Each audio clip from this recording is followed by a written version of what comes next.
My name's Arthur Samuelson, and I'm the program director at the Rowe Conference Center, your host for this afternoon. I hope you have as beautiful a day as we have here in beautiful Western Massachusetts. I was telling Mary that we think of these kinds of days as when we forget about winter. It's a beautiful day here in the neighborhood. We've been here for over 100, almost 100 years now. Our purpose is to help people live flourishing lives at all stages of their life. And until recently, we didn't know that that also included during pandemics. And like you, we've had to make an adjustment from our primary way of being, which has been to bring people together and give them great food and expose them to great teachers like Mary, and try to do it all in a two-dimensional format on the web. And are getting better at it and discovering that it allows us to reach way beyond our normal audience, as well as to reach deeper into this country and other places, people that would never come to us for a variety of reasons, including cost. So we're delighted to have you online. We're delighted to have Mary back again for this introductory session on nature journaling. Mary is the author of Embrace Your Inner Wild and Reclaiming the Wild Soul, How Earth's Landscape Restore Us to Wholeness. She's also an instructor for the nonprofit Tree Sisters, a facilitator of poetry therapy and journal therapy, and a certified life coach who's helped thousands of people discover and live their wild soul story.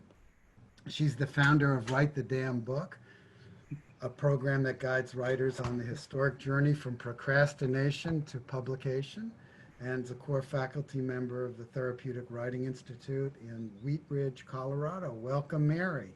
Arthur, so lovely to be with you again and to be with everyone here. So this really is an introduction to the Wild Scribe, a nature journaling workshop.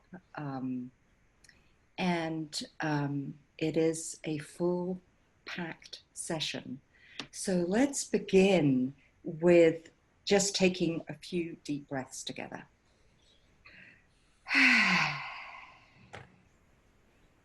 And we have now this glorious sense of how we are scattered across the globe, and we are in different times of day, in different locations, different geographies, and yet here we share this moment, this time, and this encounter with each other. So just to breathe that in.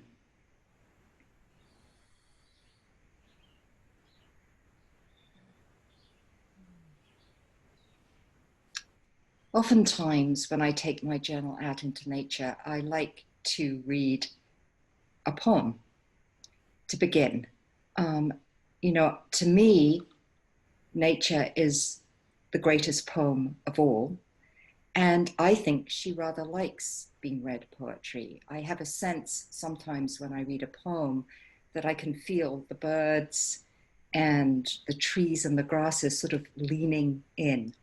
So this poem is by an Indigenous elder.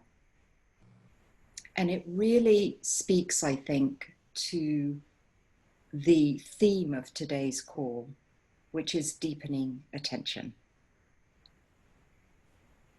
I listen to the air. You can hear it, feel it, smell it, taste it. Wania wakan, the holy air, which renews all by its breath. Wania wakan, spirit, life, breath, renewal. It means all that. We sit together, don't touch, but something is there. We feel its presence between us as a presence. A good way to start thinking about nature. Talk about it. Rather, talk to it. Talk to the rivers, to the lakes, to the winds. as to our relatives. John Lane Deere.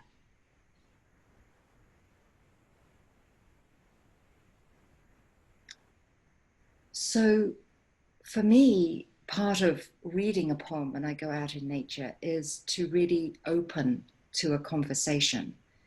And if I take a favorite poem out, already I can feel, and I hope some of you can feel, a shift in energy, a difference, a sort of deepening and a softening and an awakening perhaps to a different kind of language. And this different kind of language, this rewilding of our language, is something that we will explore today, but also throughout the series that follows. So I want to begin with a very simple question, which may have some very complex, rich answers.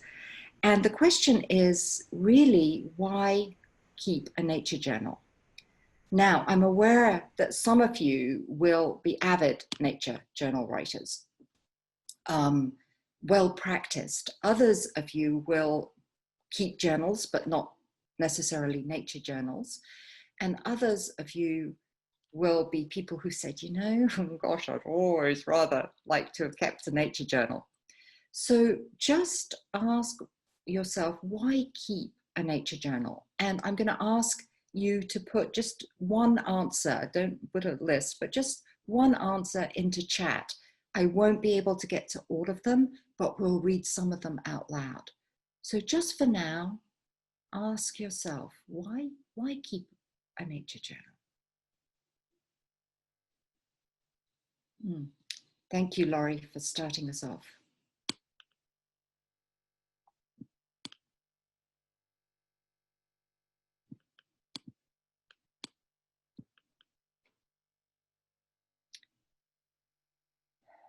I'm just going to give it another 30 seconds.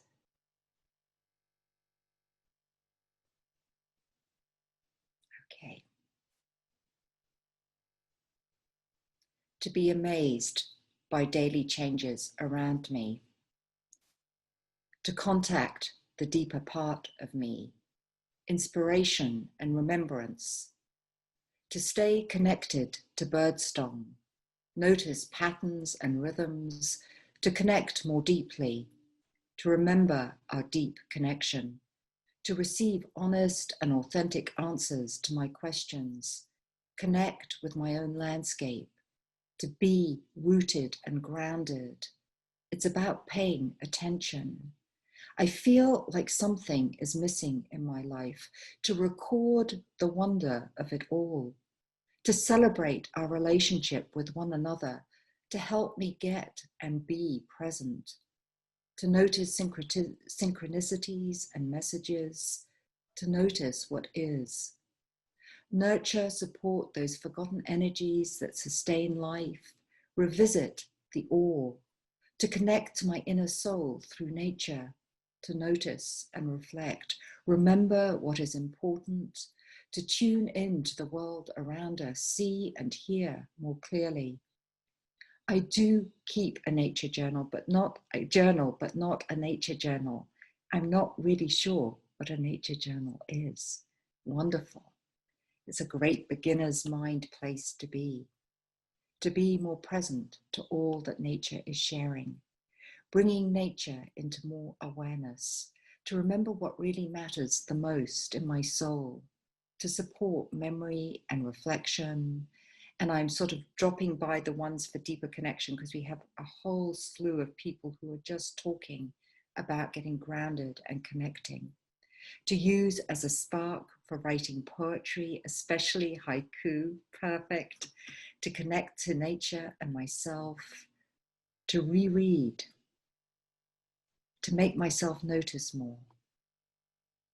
To observe the small things we do not always see, to remind me of the living world around me, to remember my place, to find the mother, to slow down, to be inspired by beauty.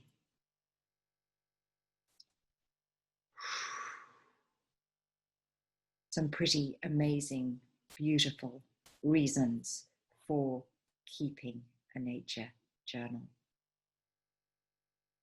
And just nod if you felt your own sense of the possibilities expanding as you listened to that list. I know I did.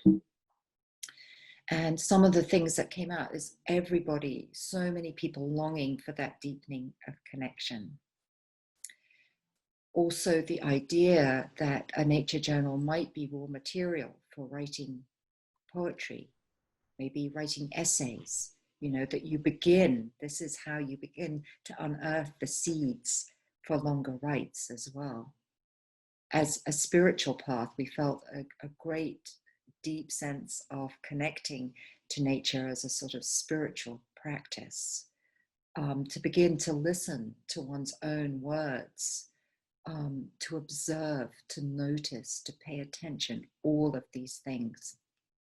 And for me, there's also very much this idea of nature journaling is very like taking a walk in nature, where you never know what you're going to find in the next turn of the road. You know, you turn a corner and a deer is in front of you, a woodpecker is drilling into the tree, a raptor is swooping through the air just above your head.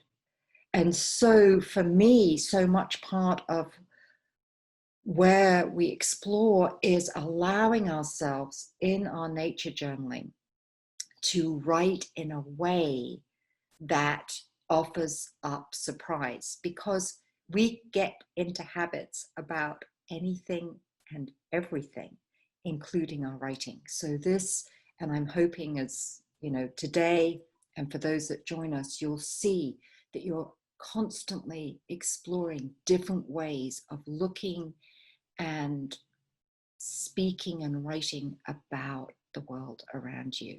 And as you find these new avenues and trails for writing, you are becoming more and more aware of things that before weren't in your purview. Okay. So we opened with a poem. Setting space can be very important for nature journaling. Then we did something very simple. We wrote a list, which was in this case, you just wrote one thing down. This is why I want to keep a nature journal. But we experienced what a list is like. And now I'm going to take you into your first sort of writing exercise. And we know, this is pretty clear, that awakening to our senses is a vital aspect of writing about the natural world, right? We need to be awakened. If we go in just in our heads, you know, we'll do what the Victorians did brilliantly, which is we'll objectify nature, we'll label it, we'll catalog it, we'll do all of that, which is incredibly important too, but we won't really be in conversation with it.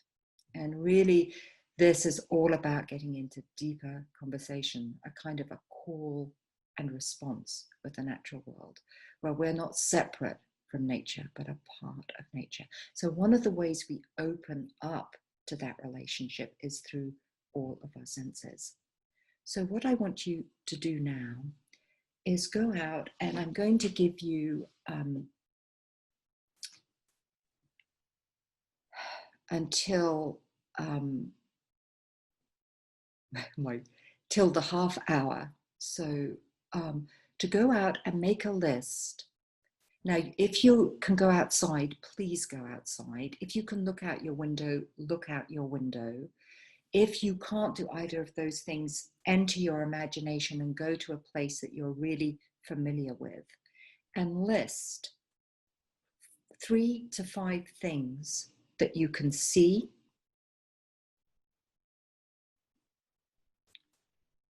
3 to 5 things that you can hear, 3 to 5 things that you can smell, 3 to 5 things you can taste, and 3 to 5 things that you can touch. Now, obviously I can't taste a cloud, but maybe I can. So I don't want this list necessarily to be all nuts and bolts. If you can't taste something, imagine what it would taste like.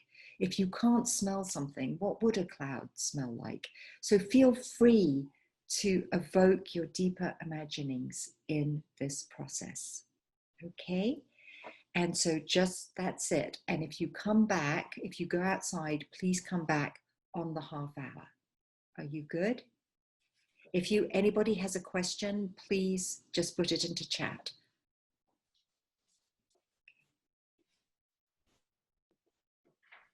Okay, see you back on the half hour.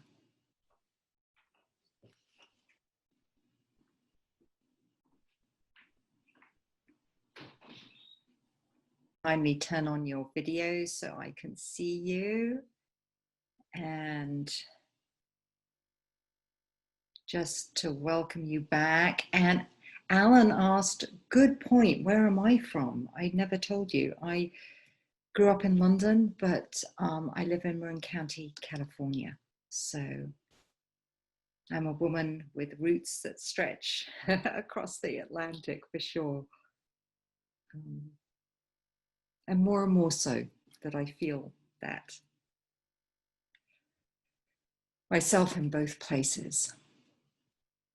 So what I'd love you all to do now, we're going to do something, again, something that I think is really important. If you take only one thing away from this call, I hope it will be this: the feedback or reflection right, that after you do your journal writing, you read through it, which is what I want you to do now with your lists, is just read through and give yourself some feedback or reflect on what you've said. And just say, reading this, I notice, or reading this, I'm surprised by. So just give yourself a line. Reading this, I feel, that can be another great feedback. And just a line, there are times when you may want to make it an entirely new journal entry, but this time, just a line or two.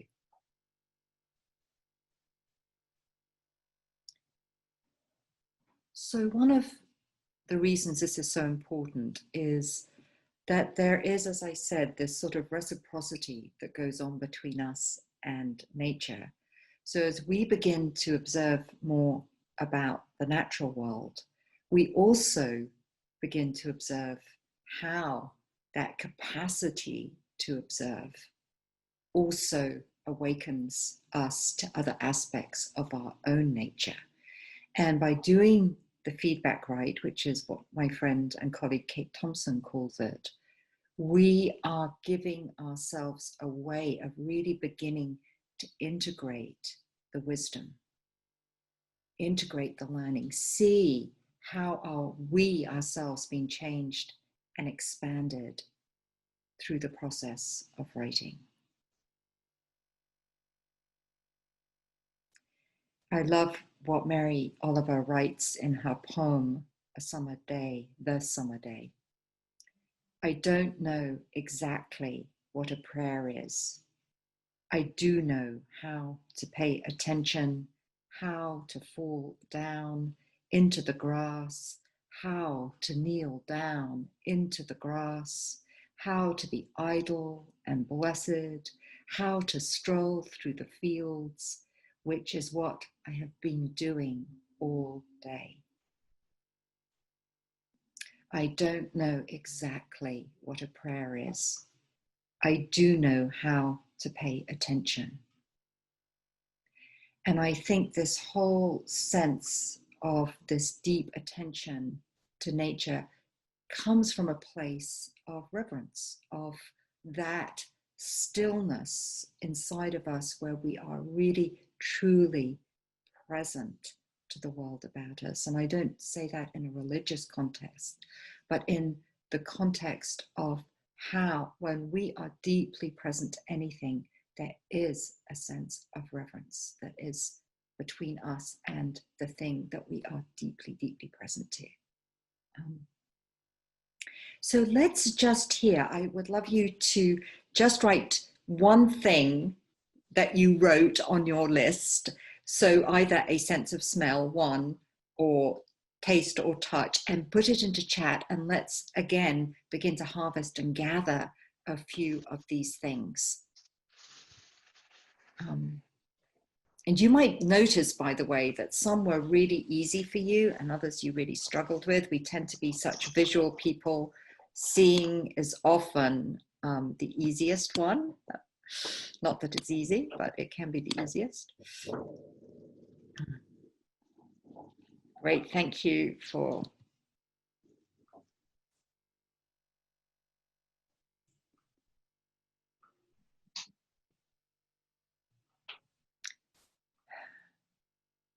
okay, beautiful. They're beginning to come in. I'll just give it another 30 seconds.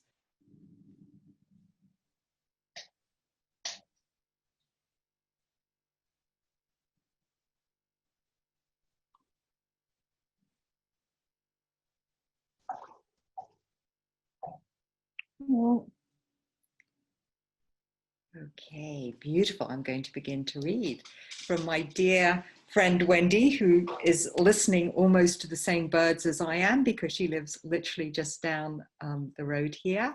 Birds swooping, beech tree, smell dust, and there's somebody who's not on mute. So I'm going to mute you here, Laura. There we go. The briny, heavy scent of the ocean, a taste of sweetness, screaming swifts above the rooftops. I heard the birds rustling in the bush like they were trying to get comfortable. Whine of a saw, ants are feasting on a dead hornet on the porch. The hint of salt in the air, touch, clouds, smile. Smooth stone under my feet, hearing rustling bamboo leaves, wind to be felt, heard and seen, taste of fresh air, bright fuchsia blossoms, the heart-shaped leaves of ground, ivy smile up at me and feel so soft on my feet. Locusts whirring, the stickiness of the hop leaves and vine, red-lipped flowers, taste of dry grass in the air, taste of mint, the touch of the breeze. I can smell the pebbles warm in the sun. Clouds taste like marshmallows, but not sweet. The hold, swing, and encasing of my hammock. I felt the prickly heat of the sun, wilting milkweed, smell of earth, hot and broken grass, swift screaming through the sky. I taste the sweet raspberries that won't ripen this year. The edginess of bark, coral-colored hibiscus, the softness of the earth under my feet, the translucent color and sweet taste of wineberries, coolness of blue sky on my tongue, the smell of the sun on my skin, zinnia, coiled snake, smell of lemon thyme, warmth of sun, crisp staccato birdsong, blackberry juice and apple mint. What would tree leaves taste like? Life unfolded and unfolding, squirrel claws running along the tops of the fence, the vibration of the hummingbird's wings, birdsong, the smell of the intersection of rain and earth, stiff, warm breeze, heat and humidity, grass scratching on my ankles, the texture of the stone wall. I taste, treasure, and savor the sweetness of anise hyssop, the lemony essence of lemon balm, the mild garlic flavor of garlic chives, and the sweet pepperiness of nasturtium blossom, the buzzing of bees intertwined in the lavender bush, the hope of the new redbud. And then I'll end with this one. I see a woman walking up this little local street that I can see from my balcony. She's wearing a cherry red dress. I find her pretty, even if I can't see her face. I like her way of walking. Not too fast, but not stroll-paced either. There's something of a cherry fruit in her, something of the wind in her movement. Now she's gone. The cherry taste on the tongue, a memory of some summer past or a chance missed. Okay. So this is how we show appreciation. I want to tingle finger you all. That was absolutely exquisite. And what we really did in the process was to write a group poem. That was pure poetry. And again, I hope and trust that it sort of opened you up to this sense of the possibility of what we can notice, how we can notice it, and the different ways that many people had similar things, but each of you expressed so beautifully and distinctly. Just lovely. Just really, really lovely. Okay. This is the beginning of the rewilding of language. Yes. Okay. So there's a beautiful poem by John Moffat, To Look at Anything. To look at anything. To look at anything, if you would know that thing, you must look at it long. To look at this green and say, I have seen spring in these woods, will not do. You must be the thing you see. You must be the dark snakes of stems and ferny plumes of leaves. You must enter into the small silences between the leaves. You must take your time and touch the very peace they issue from.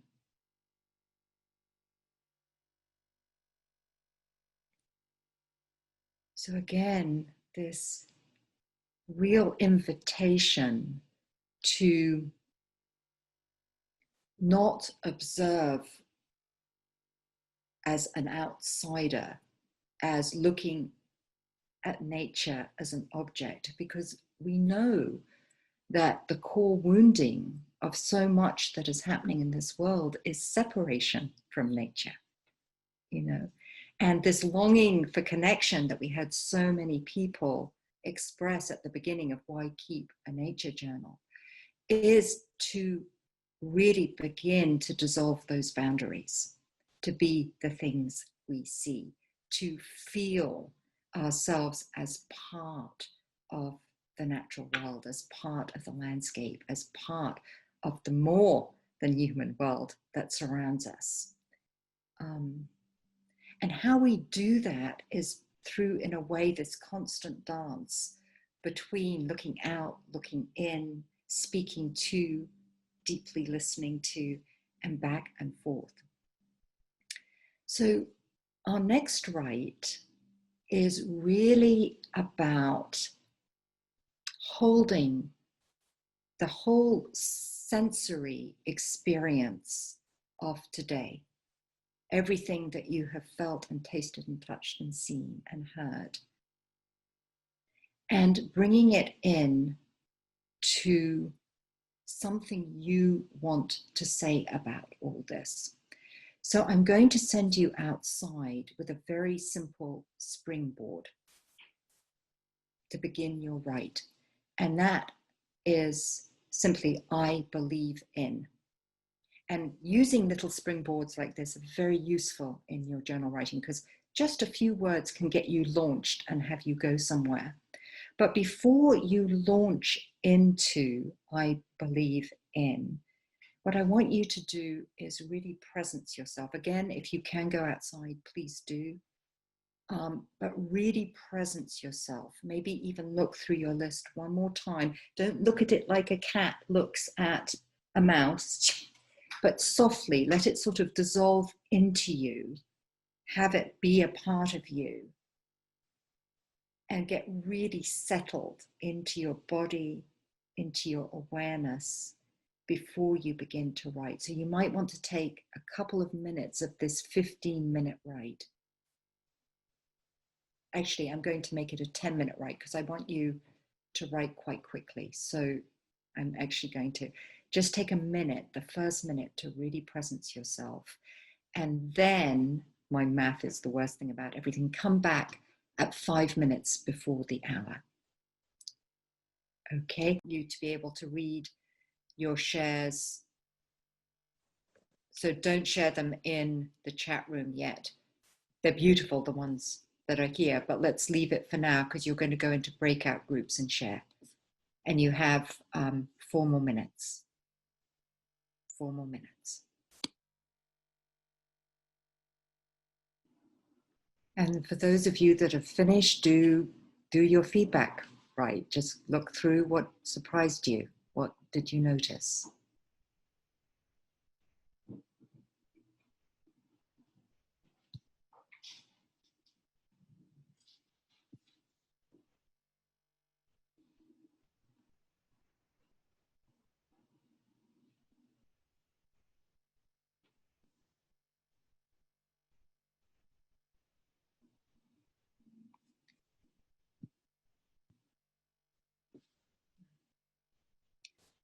And I was just saying to people, Emma, just to hold your I believe ins, because we're going to actually go into breakout groups now.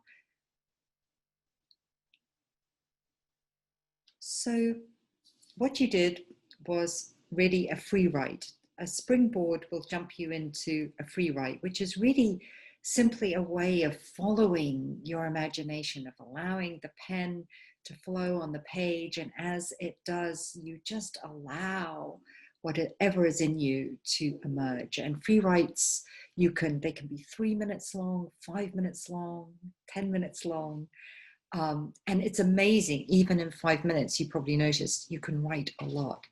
And oftentimes for me, when I'm doing a free write, I'll repeat the springboard if I get stuck. So I believe in, if I get stuck, I'll just repeat that, I believe in. And that sort of repetition, that allowing myself to go back to that springboard phrase will often just unleash and unearth a whole different level of writing. So so breakout groups, in a moment I'm going to ask Arthur to put us into breakout groups of 3. I don't know if I know some of you have experienced that before, others haven't. There's really nothing much. I'll get Arthur in a moment to explain what will happen. But before he does that, what I want to say is I really invite you to share, but you're never obliged to share. In other words, it would be wonderful if each of you have about 5 minutes to share your I believe right, or to share perhaps your list from this morning, whichever one you prefer. You may even in your group have time to share both. You'll have about 5 minutes each. The most important thing is the listeners. We've been talking all day about deep listening and attention, and that's what we give the people who are reading. We're not worrying about our own reading while they're reading. We are just totally present to them. And then feedback can be something, if you want to, very simple, like that really awoke a sense of memory in me or something, but don't critique. This is not about critiquing. This is about acknowledging that something within that person's writing touched you. Okay? Everything positive, no advice given. Okay? And if somebody has a moment, sometimes when we read, we touch on something very core and it can be a little emotional, is give them space. If they want anything from you, I'm sure they can ask, but just allow people to have their feelings. Does that make sense, everybody? So really deep attention, feedback, very respectful, and always speaking from the I place, for me.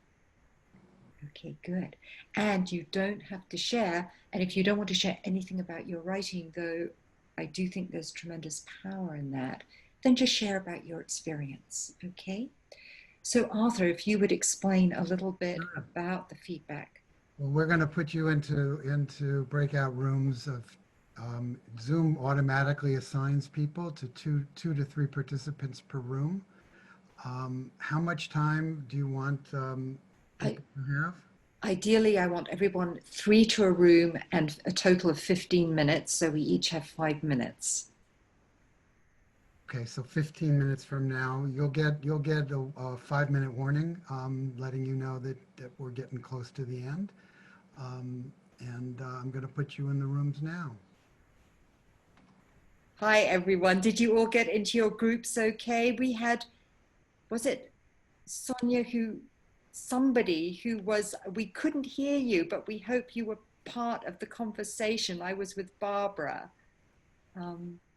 So we're all returning. We're returning. Good to see you. Wonderful. And did that work out? Did you, yes, good. You were able to connect. Yeah, I have to say, it's one of my favorite things that we get to do, because it means, however large the group, there is this potential for real intimacy and connection and listening. So that is really very wonderful. So I think this would be a perfect time for me to look at chat. And I know that some people wrote in their, at least bits of their I believes, and I'd love to read those. And then I think we have time for maybe one brave soul to read to the group. So I believe in the art of casting a spell, knowing by naming, forming a world, hallowing the everyday. I believe in the healing power of plants. The sunflower smiles at me when I walk across the field to cheer me up. The chickadees and nuthatches feed on the sunflower seeds as I drink their trembling bodies. The red clover tea I'm drinking heals my body and calms me down. The gentle sunlight gives me warmth and shows me directions. And most of all, the pine trees, spruce trees, and the cedars show me that I am never alone. I believe in ancient trees who are allowed to look like anything they damn well want to. Mottled and splotch, craggy and crocked, twisted and massive, statuesque and stately. I believe in that too. I love it. Thank you. So, is there a brave soul who has good internet connection, which is kind of imperative, who would just like to step out and read their piece? How do they put their hands up, Arthur? They There's a little there's a blue blue button hand. at the bottom that says for your hand, and that's what you raise. Looks like a hand. A little blue hand. If somebody would raise a blue hand, who would like to read to the group? Anybody? There's a hand, Joe Smith. Joe, lovely. Thank you. If you want me to. I want you to. I want you to, please. Okay. I believe in life, all life. I believe in caring for all. I believe in sharing with all. I believe everything belongs to everyone and nothing belongs to anyone. I believe the tiniest things form the great world we live in.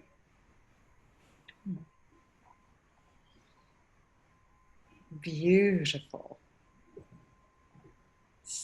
Such wisdom. I love it. And it also gives us an opportunity, because it was a short one, to hear from somebody else. Who else would like to bravely put up their hand and read?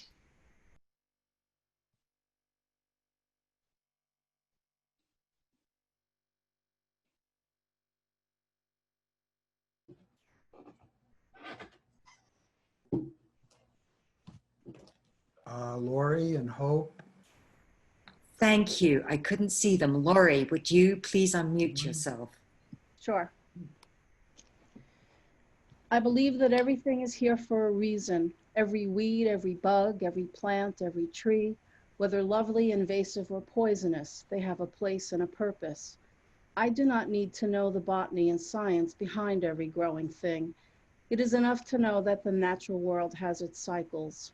Perhaps this is the year that most of my tomatoes will thrive because of the substantial heat, but that is at the cost of the stunting growth of the lettuces, which yearn for a touch more shade and moisture. Who am I to think that I can orchestrate nature? I can do all in my power, use all of my energy and knowledge in my garden, but I do not get the final say. And there is the ultimate lesson. Nature is in charge. Thank you. And I just have to say, I absolutely love your elements Oh, thank you. behind you. That's absolutely glorious. Thank you. And who else did you say, Arthur, had their hand up? Hope. Hope. Would you kindly unmute yourself, Hope? Hi, mine's short. I believe in rolling thunder and a barking dog. I believe in the color green, that it is my home and that it offers peace to meet my turmoil always. I believe in the safety of swaying branches and tittering birds who, aloft, have never known any place but home. I believe in the smell of horses on my hands, and I believe in my right to belong. I believe in the nature of human nature. I believe in the buoyancy of water outside of my body and inside.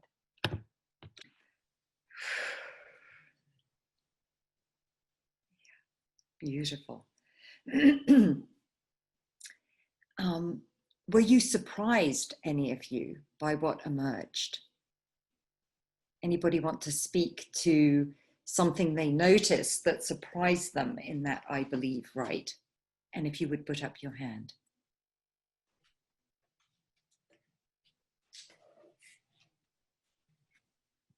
We have so many people, I have to, anything? Don't have just anything that you notice. Yes, Ruth, love to hear from you. If you would unmute yourself. Oh, I had actually put my hand up to read mine. I wasn't Please surprised by read anything. it. Please then. Okay, well, Okay. please. We'll be surprised. The surprise will all be with us then. Good. It's also very short. Okay. I believe in the chickadee. I believe in its midget-sized mightiness, its bold black and white cap. Nothing bland about this bird. I believe in its chirps and trills and the distinctive chickadee-dee-dee sounds. I really believe in its hearty New England spirit, a bright spot in the dead of winter, hopeful, determined, alive. Wow. Beautiful. Beautiful.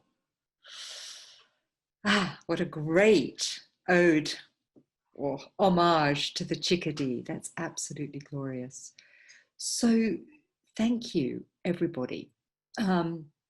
Before we leave, I just want to tell you that we begin our 5-week series on August 4th, same time, and we'll be essentially just delving deeper and deeper, exploring all kinds of different journaling techniques, different ways of writing about nature, all of them in this sort of ever widening circle of connection to the natural world. So every single week you'll be writing in different ways from different aspects, so that at the end of this course you'll have this glorious toolbox, though I hate the word tool. You'll have this medicine chest, let's put it that way, of different writing techniques that you can use at any time. If you're interested in taking this course, and I hope you will be, get yourself the most special journal, decorate it, make it your own. I would really think that that might be a really fun thing to do. You can take a very ordinary notebook and create your own wild design onto it. And know that I'm not doing collage or drawing or painting, but these are all things that you can choose to do. So depending on whether you want to add in your own visuals, you'll want a lined journal or perhaps an online journal. I prefer to use lined, but for those of you who want to add in, outside of our class time, beautiful drawings and sketches and pressing leaves and flowers, then perhaps an unlined one would be really good. I have perhaps the deepest belief that I have in this work is that connecting to nature as an aspect of our nature is one of the most important things any of us can do.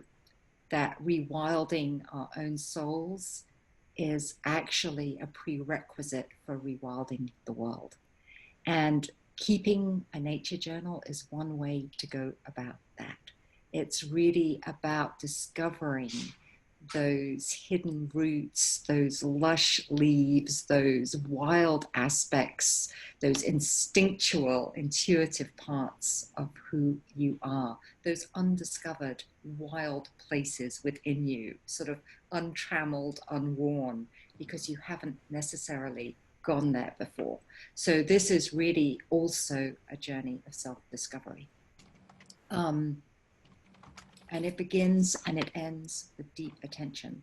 So I know Arthur will be sending out the recording from today and an invitation and details on the course. And feel free to email Arthur with any questions. I think I'm right in saying that, Arthur, aren't Absolutely. I? That you have. Yeah. Absolutely. In fact, I'm going to give you my email address right now. Oh, there you go. So he's going to put it there for all to see. So any questions you have, please contact Arthur.